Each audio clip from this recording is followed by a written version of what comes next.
As an additional incentive, the librarians warned the faculty that after a certain date, the librarians would decide what to store and what to discard. Every department claimed that nothing in its subject area could be discarded.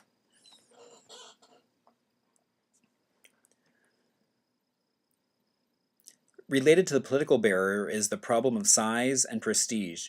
Many library boards and users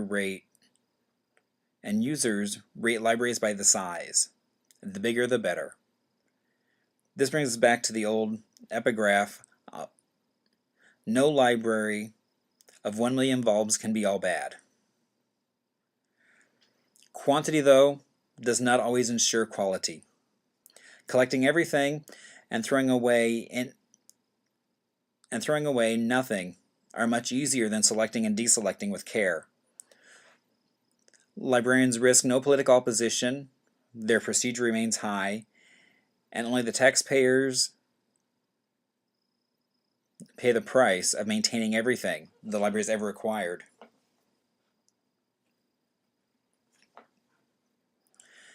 Physical barriers to deselection also exist. Time can be practical, as well as a psychological barrier. The process of identifying suitable deselection criteria, developing a useful program, and selling that program require significant amounts of time. Beyond those steps, time is required for the staff training, as well as the time to identify and pull materials, to change the record, and finally to dispose of the weeds.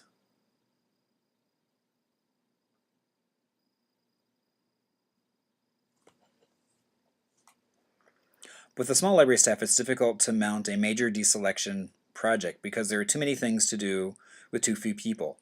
Starting a program is inevitably a major project for any size library. After completing the project, the library should establish an ongoing deselection procedure and incorporate it into the normal workflow. The ideal approach to a major project is to seek special funding and temporary staff to support the work. Occasionally, libraries encounter legal barriers, although not a common problem. When it does arise, it's time-consuming. The problem arises in publicly supported libraries where regulations may govern the disposal of any material purchased with public funds. In some cases, the library must sell materials, even if only to a pulp dealer. Any disposal that gives even a hint of a government book burning will cause public relations problems. This stems from a general attitude towards printed materials. The library should do it all legally. The library should do it all legally to avoid any such appearance. That can also be followed up with the collection development policy, with the weeding portion going back and actually talking about weeding and what happens to the materials and criteria.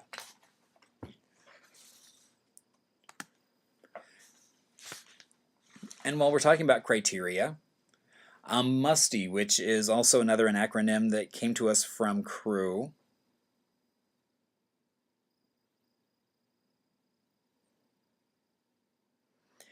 and remember, these are only guidelines, not hard, fast rules. MUSTI stands for misleading, ugly, superseded, trivial, irrelevant, and elsewhere.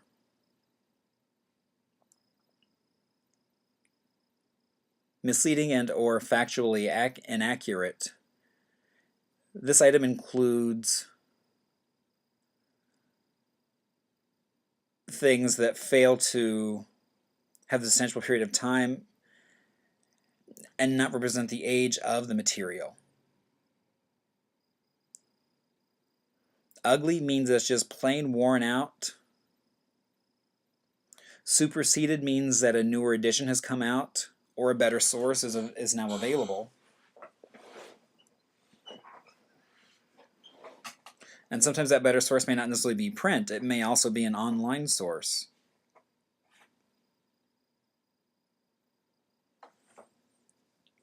Trivial. It's of no literary or scientific merit, and therefore not justifiable to keep in the collection.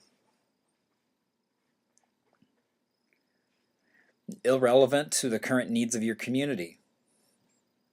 It may have been relevant at one point, but if your community has rapidly changed or the book has been in for a while, it may no longer meet the needs of your community.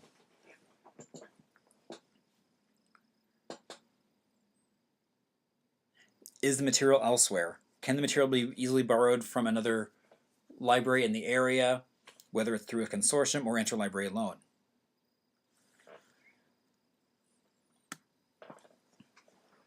Now, there are some additional criteria that are usually included.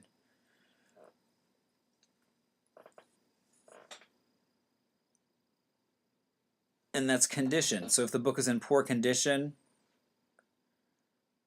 it may be considered for removal. Now, on the other hand, it may also be slated for mending. But mending in many times is not cost effective because not only are the supplies expensive, the staff time to repair the book, but the amount of time that the book is out of the collection, unavailable for the customer to use, as well as many times when you're done, you then have a Frankenstein book that isn't as nice as if you had spent a little bit of money and just got a new edition of it if it was still available.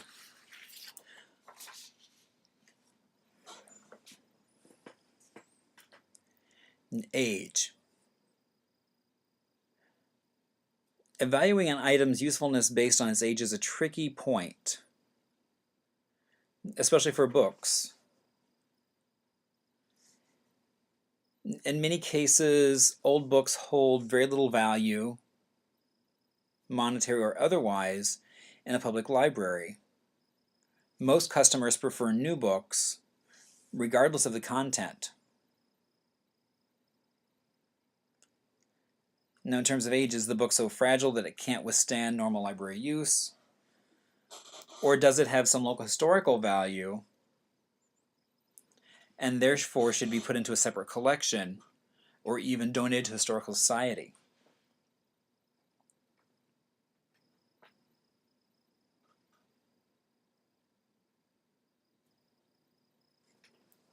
Frequency of use. When was the last time this item circulated? How often has it been used in the library? If you want to keep this item, perhaps it could be moved to a more visible or attractive location. Or also just trying to track what is the turnover rate. How many times has it been used in a library and comparing that against the standard for the system. Number of copies or multiple copies. You may have more copies of an item than current usage demands. Many times, when a hot topic or title comes out, libraries will tend to buy multiple copies because it's in high demand, but over time that may change, or it may be only demand on a certain season. But as with bestsellers, they tend to have a shorter lifespan than nonfiction.